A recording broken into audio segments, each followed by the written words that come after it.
without further ado, get something to write with.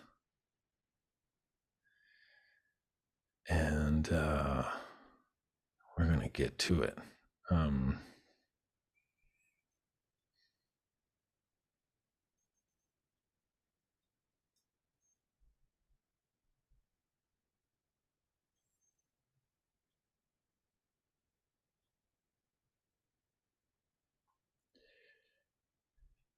all right, is this presentation mode?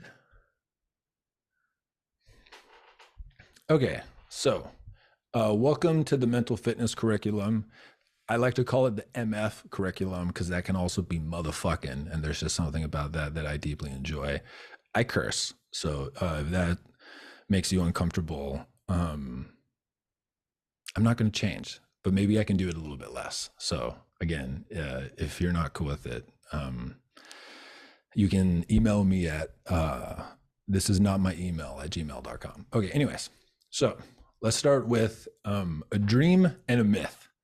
So I had one of the most potent dreams that I've had in a long time 2 days ago, which was the day that we officially closed applications and that this version of Fit for Service was about to start. The dream went something like this. I was in what feels like the Hunger Games, and I was one of the people competing. And just like the Hunger Games, it felt like I was like a poor person that didn't get to choose to be in this situation, and that I was having to kill my kin to, feed the expectations of some gross thing that I didn't choose to be a part of. The scene changes, and I'm standing alongside a man and a woman, and it feels like we are the three people who won the game. And we're standing before this huge door that feels like the end of the Wizard of Oz, where they're confronting the wizard. So there's this huge door. The door feels like it's also the wizard himself. And the feeling of me and the two others is that we're going to do a revolt and that we're going to kill this wizard and all the stuff that he's doing because it's fucked up. But then it's revealed that someone has planted a bomb behind the door, and the bomb is about to go off. And the timer on the bomb that I see in the dream is 3 minutes and 32 seconds. And so now we all feel like we have to run away. The dream changes, and now it feels like I'm on the other side of the door.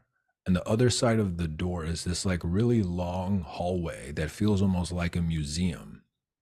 And it's like teal blue walling, like it's marble. And there's like a instructor who's given me a tour, and he's basically explaining to me the inner workings of the inside of the people who orchestrate the Hunger Games. And the felt sense was that I the, there's no specific detail that I can share, but the feeling was I was being shown that everything that we had ever known on the outside, like when I was in my previous life, all of that was propaganda. All of it was manipulated. And there was this deep sense of like forsakenness. But simultaneously, I was feeling like, and I understand why they have to do it, like the people on the inside. And not only do I understand that they have to do it, I now understand that this is a part of growing up, is to be on the other side of the door, and that it is now a part of my life to help this process that feels like the word or the idea that came through is the halls of propaganda. And then I woke up. All right, so by the time that we get to the point in this class where we're working with dreams, maybe you guys can start to analyze some parts of that, but I'll leave the interpretations for some other date. What I want to share with you guys specifically is the overarching goal. The reason why I'm even doing this is because before I found my way, I wanted to kill myself because I felt like the world was fucked and that I felt like the world was fucked and there was no way. And luckily, both because I was sufficiently cowardly enough to not take any drastic action, but then also, synchronicity and God or whatever you want to call it, I started to get breadcrumbs. And I was able to create a story that was able to help me survive my own pain and ultimately inspire me to try to help other people get through that part in their life. And that I believe it's one of the existentialist philosophers. I think someone might know and they can drop it in the chat. But one of his quotes is, really the only question of philosophy is, should I kill myself today? And that the ultimate artistic like function is on some level, it's always to answer that question with no. And not only no, but no in such a way where I will do the opposite. I will create something. And my intention is for all of you by the end of this, for you guys to be artists who not only don't ever respond to that question with a no, but respond to that question in such a way where you make shit. Okay, so I shared this picture because one, I just think it's really cool. And two, it's like the essence of that dream on some level is there was a part of me when I was young that thought that the most attractive, heroic thing to do was to be a rebel. And it feels like the next part of my life that I'm in is no, it's to actually create art that helps people integrate into, life. All right, so week one is we're going to talk about the map. If you guys saw the webinar, you'll basically know that this first month, what we're going to focus on is what I call the sun module, not SON, but SUN. And that module looks like you're going to learn the best map for the evolution of your mind. And then on week two, I'm going to teach you the best possible game that you can play with your mind. And then week three, we're going to get into what I call meta programming, which is basically how you turn yourself into. I think the technical term is badass motherfucker. I think that's the technical term that I'm looking for. But basically, metaprogramming is my goofy way of talking about what we normally call habit change. But the reason it deserves its own word is because if you actually understand psychologically what habit change is, it's fucking alchemy. It is alchemy. You're killing parts of yourself so that new parts can grow, and you're doing it consciously. And it's one of the most magical things that we talk about in psychology, but psychology loves to neuter these deep ideas. And so that's why I'm going to call it goofy names, and we're going to just try to, get through it together. Okay. So to understand the map, first, we're going to do a brief overview of what is the mind. What I'm about to share with you is I've taken probably 50 books and distilled them into just a couple of slides. And at some point, I'll be able to produce for you a bibliography if you want to go or if you just want to go study this stuff deeply. But what I'm about to share with you is not me hand waving. It is the distillation of a bunch of research.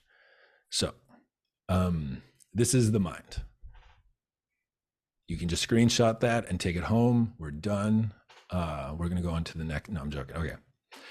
So the outer ring of this symbol that represents your mind is awareness. Awareness is the primary function of your right hemisphere of your brain. And what awareness is doing is it is tracking the gestalt of any given moment. So your awareness is almost entirely subconscious and unconscious, and it's tracking the temperature in the room. And that if the temperature shifted just a bit, you would have evolutionary triggers that would be able to sense whether or not it was a threat or if it was blah, blah, blah. It's also tracking, like, if your front door opened right now, like hair on the back of your neck would stand up because your awareness is tracking, oh, my psychological space just got invaded and I wasn't expecting it. The vast majority of what your mind is doing is actually what cognitive psychology and Buddhist psychology calls awareness. The dot is attention. Attention is what, imagine awareness is like a beach. Your attention is a flashlight. Anything that your flashlight is on is something that your conscious mind is able to interact with. So attention is the highlighting function of the mind that allows you to consciously experience something. Your attentional capacity is the main function of your left hemisphere. And you can boil down everything that the quote unquote mind in its classic definition is doing to the interplay between these two processes, awareness and attention. The part of you that is tracking what I am saying is because of attention.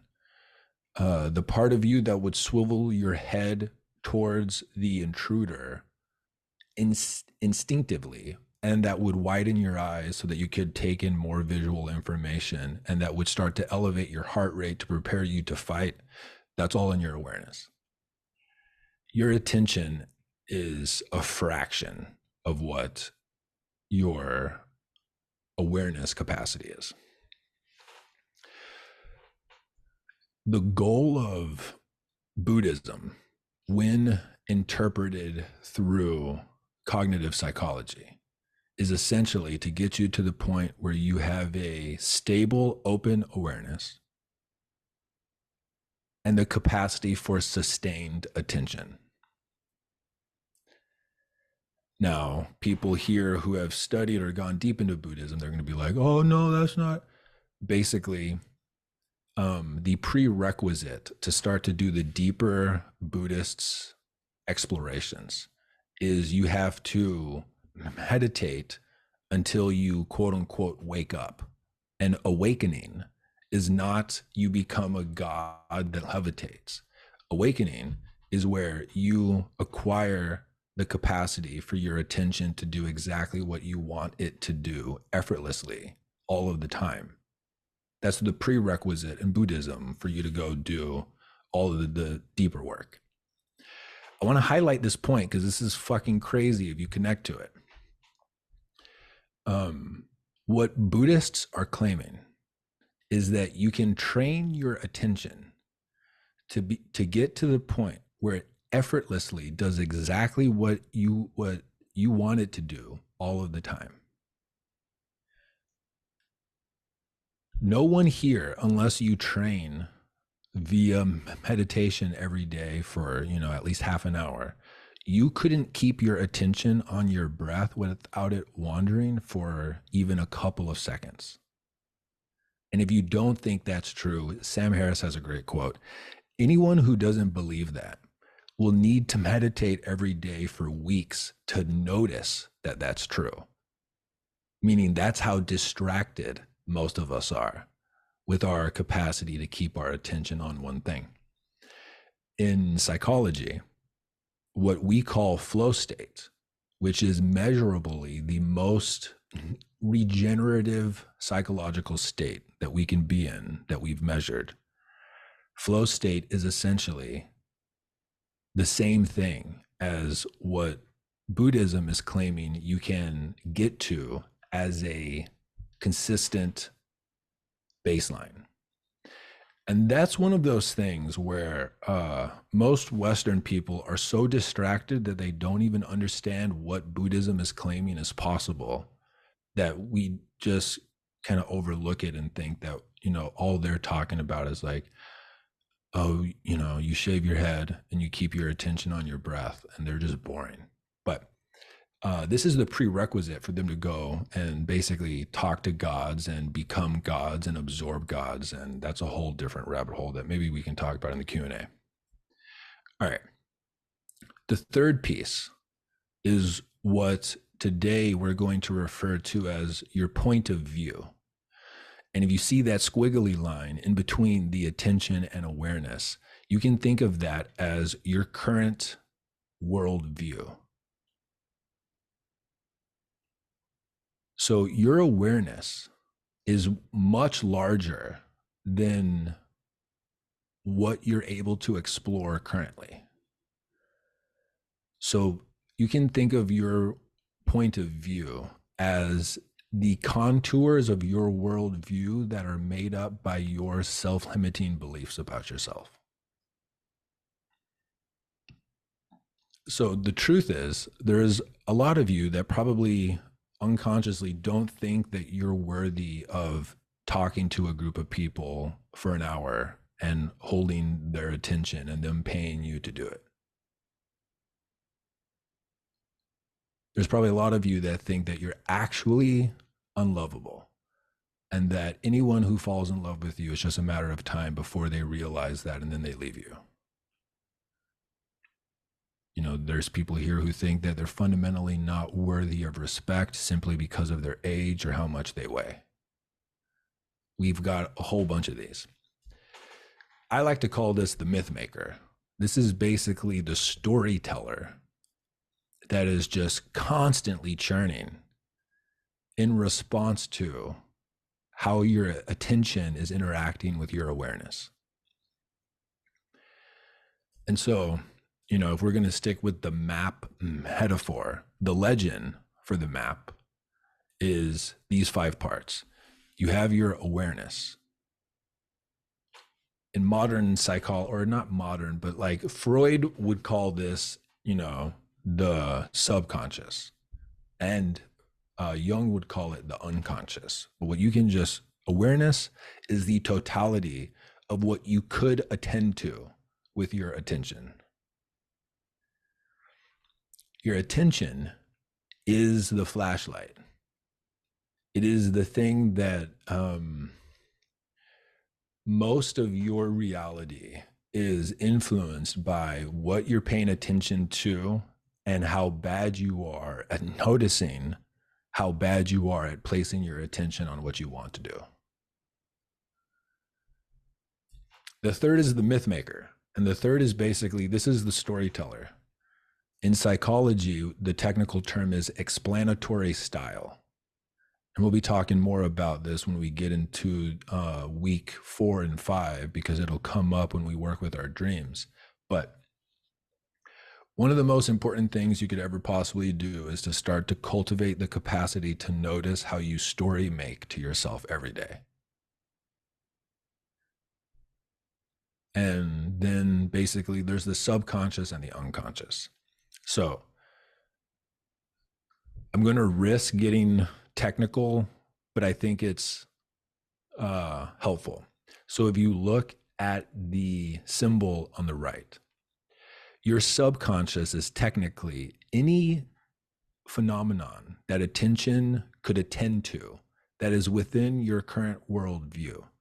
So if you look at that circle in the middle, like it's a Pac-Man, any of that black space between the core circle and the squiggly line is your subconscious. Those are things that you could attend to, but currently aren't. For example, please wiggle your left foot's pinky toe and just feel that wiggle.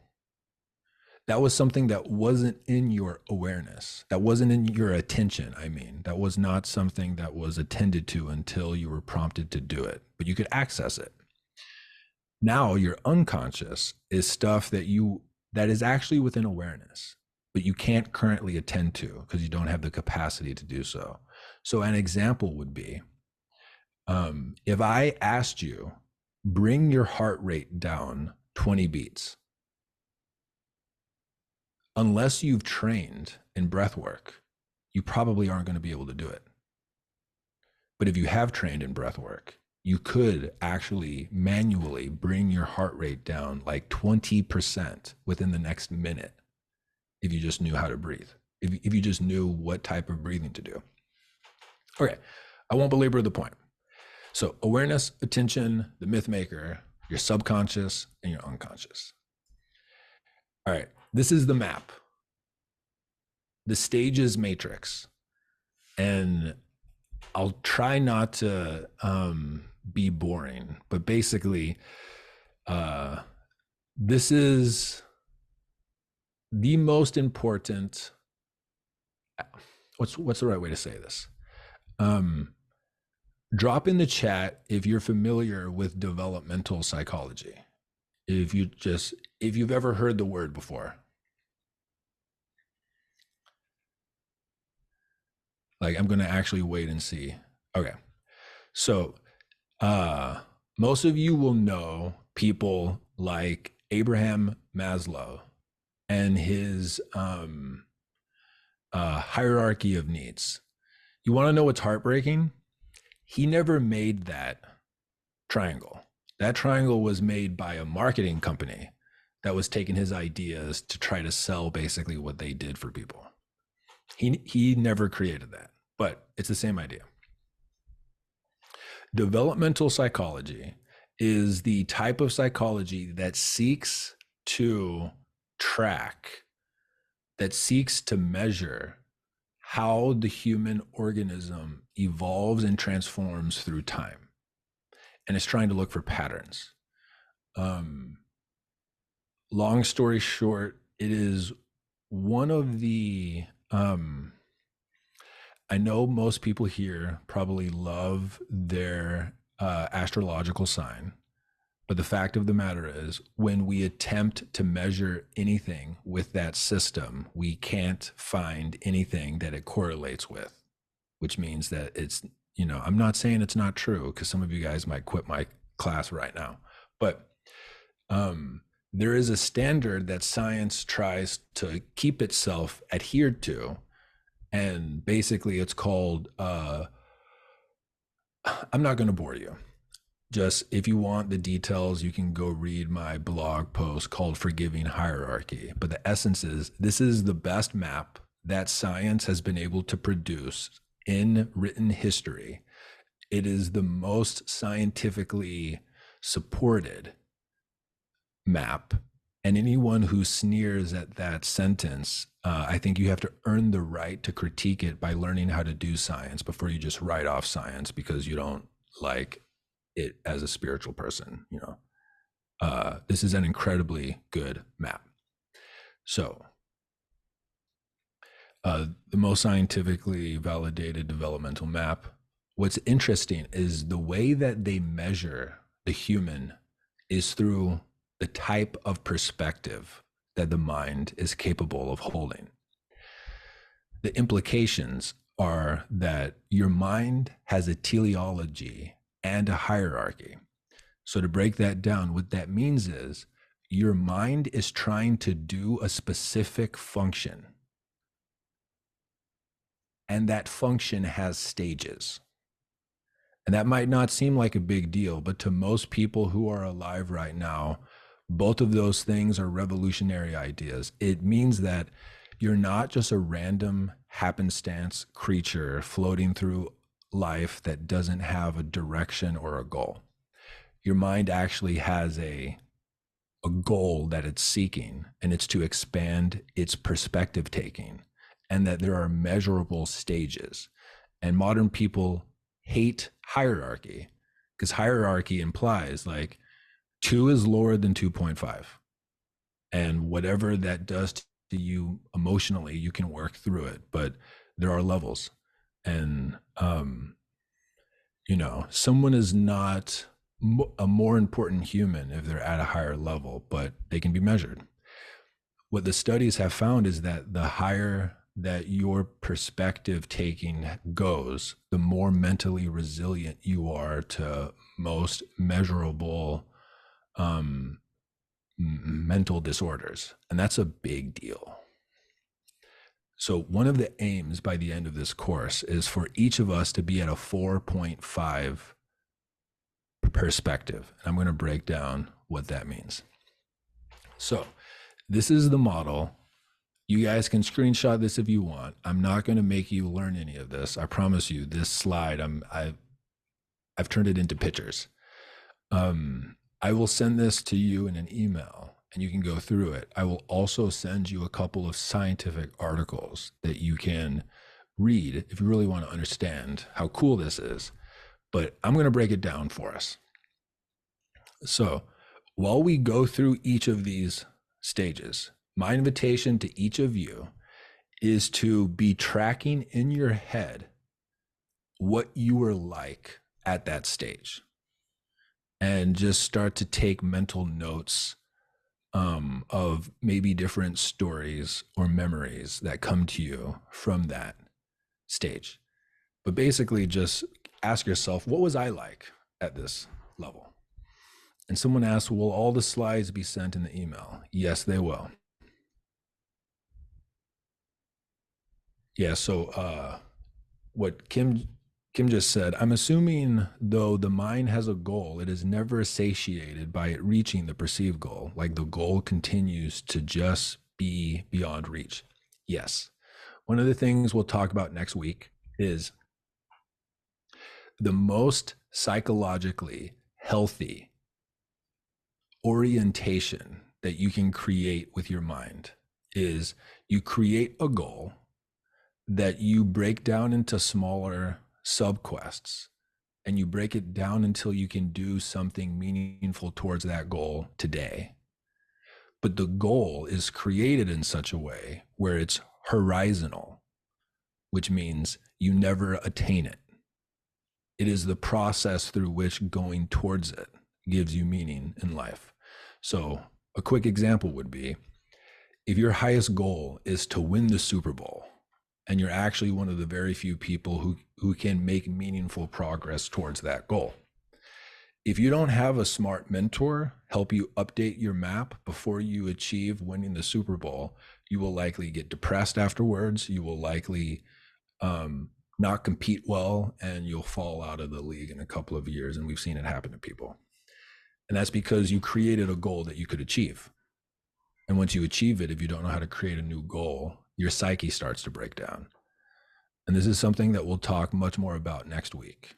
But your psyche, your mind, has a teleology, which means it has a function. And a part of that function is you have to aim at something in the future that you desire. And any worldview that tries to teach you not to do that is going to make you sick.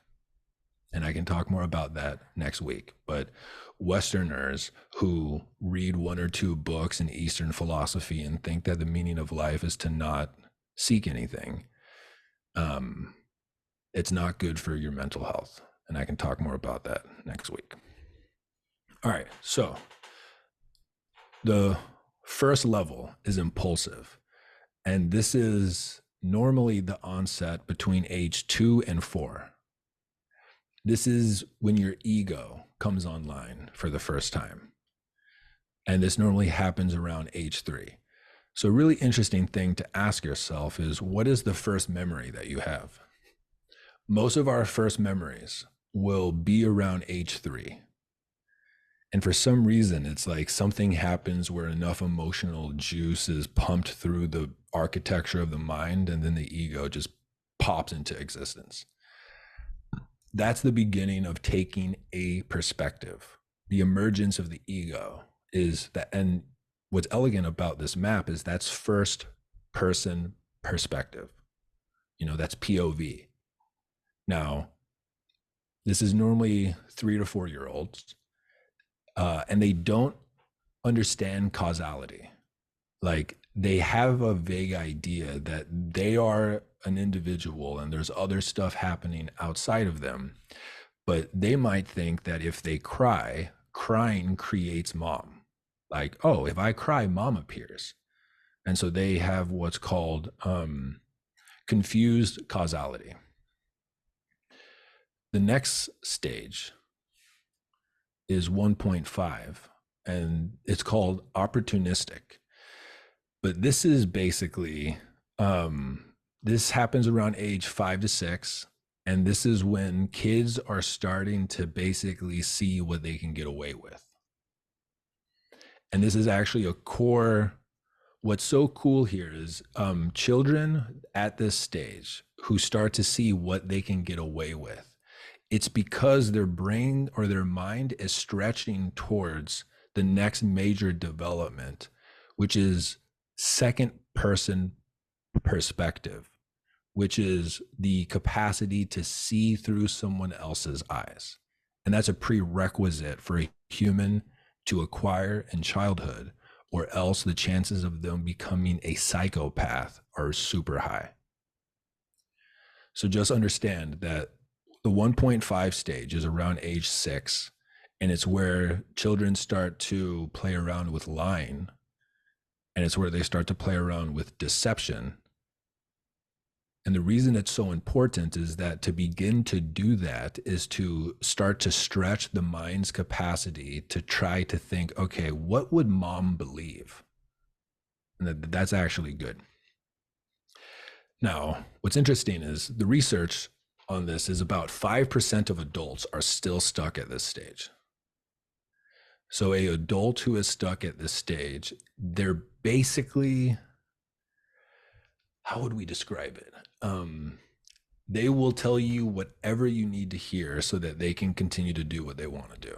And there's just nothing else going on. People who tend to become heavily addicted to something tend to fall back down to this stage of development. Just to give you guys an example, one of my stories from this stage is I started stealing a bunch of Pokemon cards because I thought I could get away with it. And I got caught and I got my ass beat. But for a couple of weeks, I thought I was king of the world because I was just taking everybody's cards. That's opportunistic. All right. The next level is 2.0 and 2.5. And the reason these are put together is because research shows is that for most modern people, these two things tend to happen at the same time. So what the stages matrix calls these two stages are the rule conformist and the diplomat. What I call this is high school. So this happens between ages like 12 and 15. And the first major thing that happens is that the individual acquires what is called theory of mind. Theory of mind is the capacity to take the perspective of another person. Again, if you didn't acquire this in your early childhood, the chances of you growing up and being a sociopath are high. And I don't think that's anybody here. But what happens at the 2.0 stage is this is when mom and dad aren't interesting anymore, and we find a peer group, and that peer group becomes the most interesting thing. And what we're doing when we're trying to fit into a peer group is we're actually trying to learn the social rules of the game that they're playing. So for example, if you tried to fit in with the musicians, you were trying to understand what the rules were of that clique, or skateboarders, or basketball, or cheerleading, or, you know, the weird artsy people who run around at recess and always held their hands behind their back like they were Naruto characters. That's at least what was going on in my high school. Whatever it is, you're trying to find your group outside of your family that you're trying to fit into. Now, there's going to be a couple of people here who their response to this stage was to become a rebel. But the rebel was against the peer group that wouldn't take them in. And we'll get more into this in weeks 4 and 5. But at the 2.0 and the 2.5 stage, whatever coping strategies you learned at this stage likely still deeply influence how you live your life now. And any traumatic experiences that you had at this stage very likely operate in your shadow and create perpetual patterns that annoy you, to put it mildly, and also might be ruining your life if you look at it a little bit deeper. Stage 3, or perspective 3.0, is what they call expert. 3.0 is third person perspective. This normally happens around later adolescence or early 20s, but this is where you, for the first time, start to acquire the capacity of recognizing that your peer group is just one peer group of a bunch of groups. It is also the capacity to take the third person perspective, which we would call in Western modern science objective.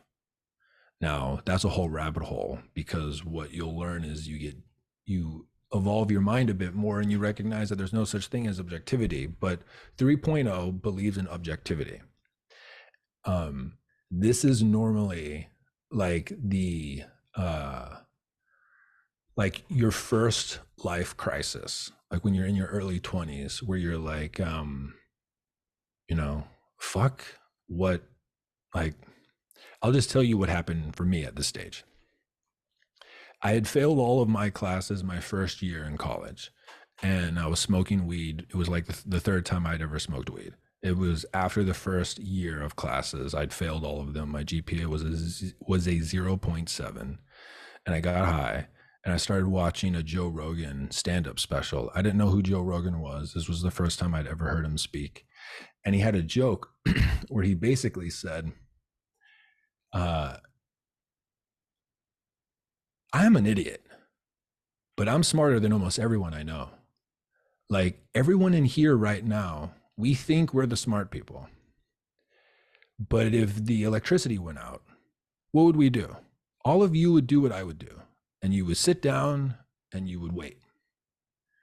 And if the electricity didn't come back on in a couple of seconds, you would do what I would do. And you'd be like, these fucking idiots can't get the lights on. But what if all the people who knows how all this shit work just died? How long will it be until we all start to walk outside with candles and starting to ask each other, like, what the fuck is going on? How long would it be until we start stealing from our neighbors with fucking clubs and guns? How long would it be for us to reinvent the internet? The truth is, we're all fucking idiots and we don't know how to do anything.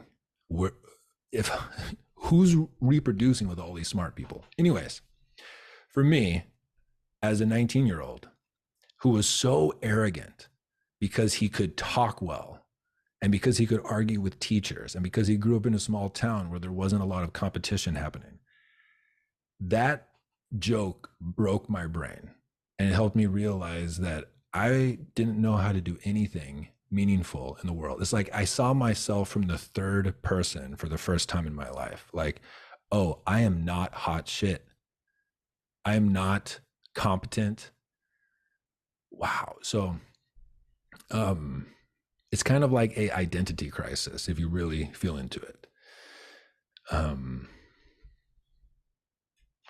So the next stage is the 3.5, and this is the achiever.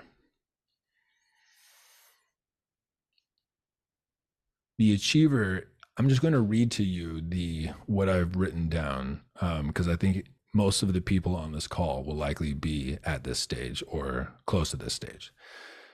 So this is the level of development that the mind reaches after it has completed its first heroic journey. So everyone here has heard of the hero's journey, right? The 3.5 perspective tends to be reached after we do our first full cycle of the hero's journey, after our first dark night of the soul. And I can explain more of this in the Q&A. But basically what happens is the achiever has developed the ability to internally represent the ideal version of themselves. This is the key, is that they can start to they can take the perspective of their ideal self. which is a different capacity than any of the stages before. They are able to navigate, quote, the past consciously so that they can heal or unblock certain things that have happened to them so they don't unconsciously ruminate about the past all the time. And they have the ability to genuinely move beyond their race or their nationality and connect to other groups of people, mostly through competence. So these are people who might be like a type A person at an organization who's trying to do a good job. And as long as you know how to, do your job well, they don't care what the fuck you look like or how you talk. It's just about like, if you can work well with me, let's go, And these people tend to spend most of their free time with self-improvement books, self-improvement podcasts, taking courses and experiences. The shadow of this stage is guilt. And it's because they have this deep sense that they're not quite who they know they could be, and they feel like they're somehow falling short of their ideal. Who resonates with that stage? Me. Now, this next stage is going to be triggering for the people who are stuck here. But I promise you, if it triggers you, this is one of the most important parts of this call that you can pay attention to. So 4.0 is the stage where we start to be able to access what is called the relativistic/sensitive stage. And I'm just going to read verbatim what I've written because it's important to get right. This stage is the birth of the fourth person perspective and is the beginning of what is called systems thinking. With systems thinking, causality moves from Newtonian physics to ecologies. So what that means is the world, nothing in the world is actually A affects B and creates C. The truth of the world is that it's a dynamically interpenetrating web of systems affecting systems affecting systems. And this 4.0 consciousness is where you start to see that.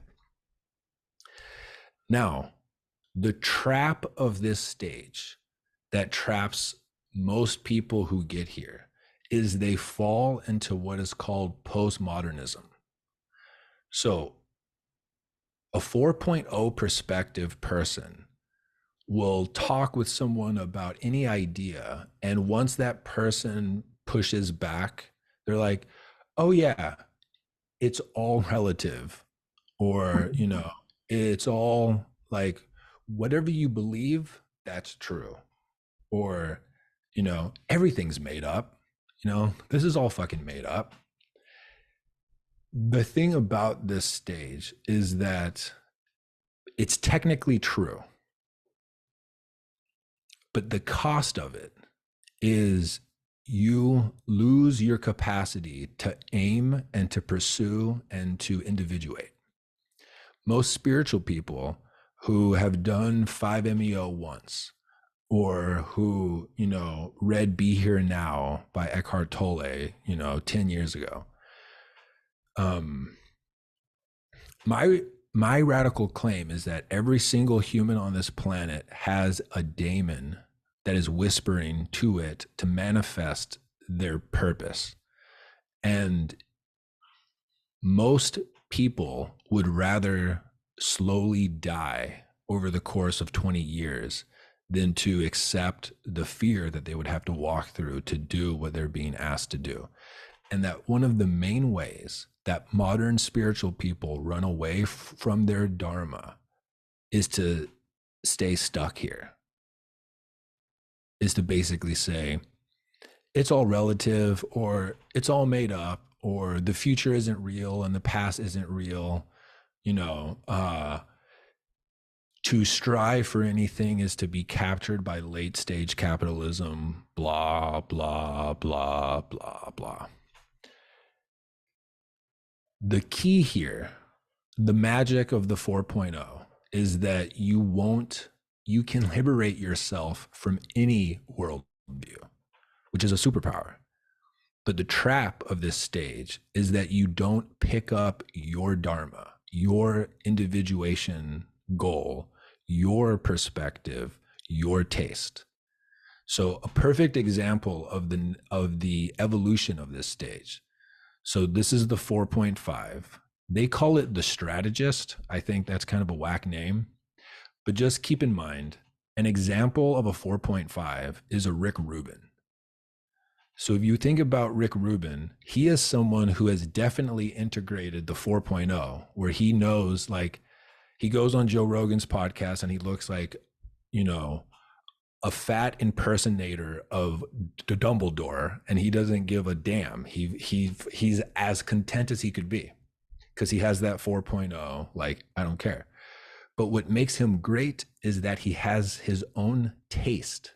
The reason he's able to produce great art is because he believes in his taste. So when he hears something, imagine a 4.0 Rick Rubin, which would be whenever the band plays anything, he's like, yeah, it's fine. You know, it's just as good as any other note.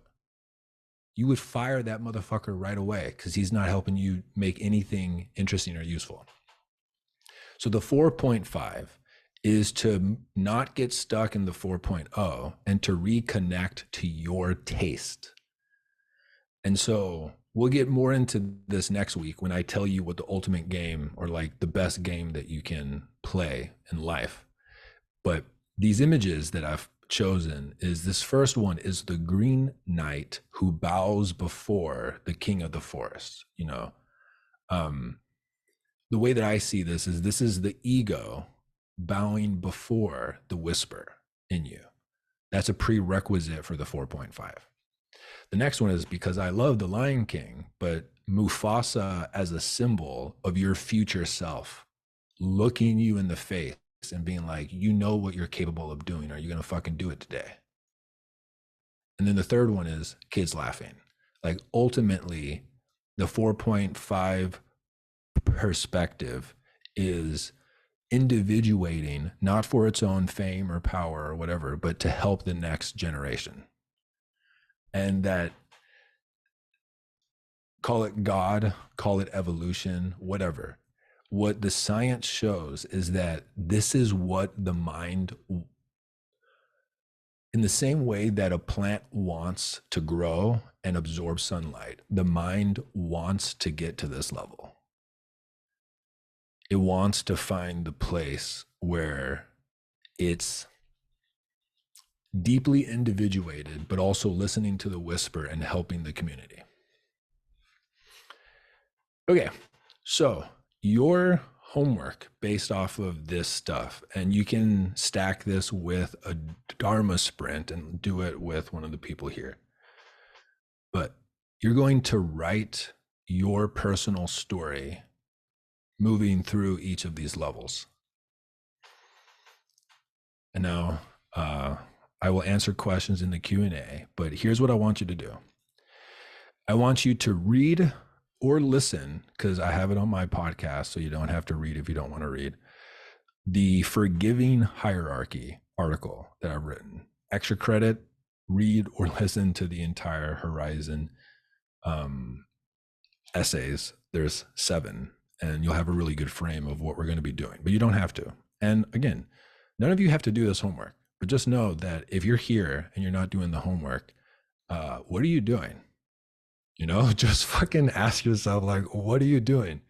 You are setting yourself up to be able to complain and ask for a refund at the end of the whole thing if you're not going to just show up and do it. But if you don't, I also won't shame you. Just saying. All right. Step 2 is, as you're reading, write down your memories that arise for each stage. And I'm going to give some examples in the next slide. Step 3, give that point of view a title or a name. So an example could be High Chair Tyrant. Did I spell that right? Yeah, okay. Step 4 is to write a brief story attached to that age. And again, I'll give you examples. Bonus, write about the transition between each major point of view. So going from 1.5 to 2, 2.5 to 3, and 3.5 to 4, those are, if you can really find what happened to you in your life, those are what spiritual people love to call death portals. You know, is I can explain that more in the Q&A, but this is just a bonus. You don't need to do it. Please submit this by Sunday at midnight, because I am going to read them, because I want to actually get to know you guys. I'm not giving you guys just fucking things to do because whatever. You can make this as short as you want to make it. And there is a max limit of 2,000 words. If you write more than 2,000 words, I'm not going to read your fucking article, because that's going to mean that I'm going to be here for like 9 hours or something. But I'm giving you the 2K word limit just to make it spacious. So again, you can think of it as there are 3 tiers of doing this homework. Casual is simply write a title and write a brief story for like 1 sentence. Doing the damn thing is the in-between tier, and that's where, you know, you fucking write your story. I wrote max 8K words there, and basically ignore that and bring it down to 2K for the love of my life. Just 2,000 max. And I'll put your thing into a word counter. And if it's 200, if it's 2002, you get an F. No, I'm joking. There's no grades here.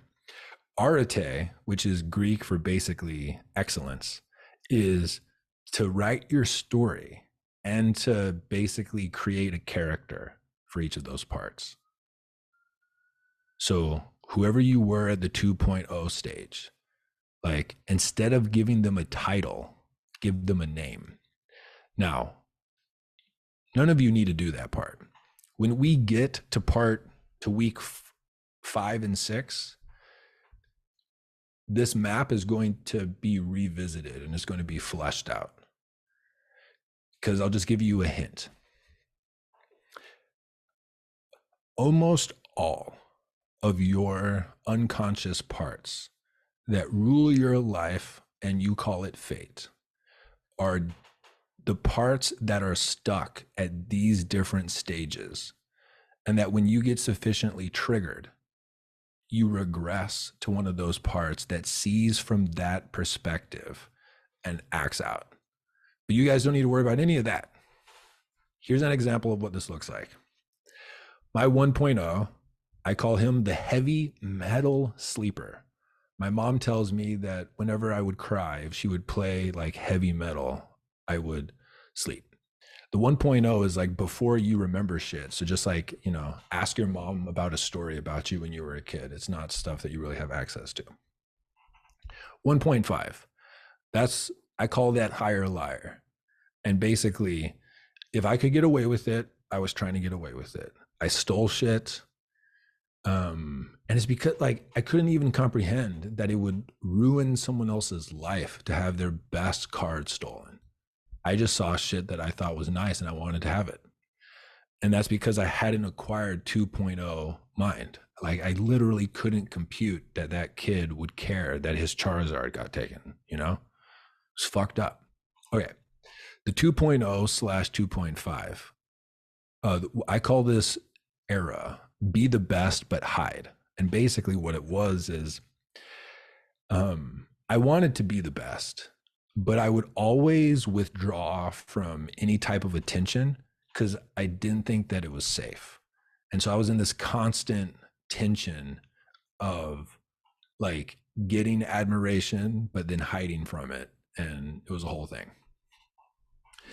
My 3.0 is I don't fucking know anything. And I call it the Joe Rogan experience, LOL, because that's before I knew about his podcast, but it was when, you know, I was high and I heard that joke and it broke my brain. My 3.5, I call it fuck it, I'll do it myself. And in parentheses, I have the 4-hour work week there. This is basically when I realized if I don't create the life that I want for myself, I'm going to be doing shit I don't like to do for the rest of my life. Because I just graduated college and I was working at Chipotle and I was like, what the fuck is going on? So that was the birth of my achiever, the 3.5. 4.5 or 4.0 was my schizoid episode. Long story short, I did too many psychedelics too frequently close to each other in my early 20s. And I got to the point where I had a friend who I was attracted to and she was attracted to me, but we were too dysfunctional to make anything happen. She comes over one day asking me if I wanted to go eat lunch with her. And when I was in this stage, this 4.0, I argued with her to the point of making her cry because I was trying to understand how she knew she was hungry. That's how fucked up my brain got, and that's an exaggerated version of the pluralistic frame. So 4.5 is basically what I did with the Horizon essays. That to me is the reflection of my consciousness finally getting to the point where, like, I'm going to stand for something.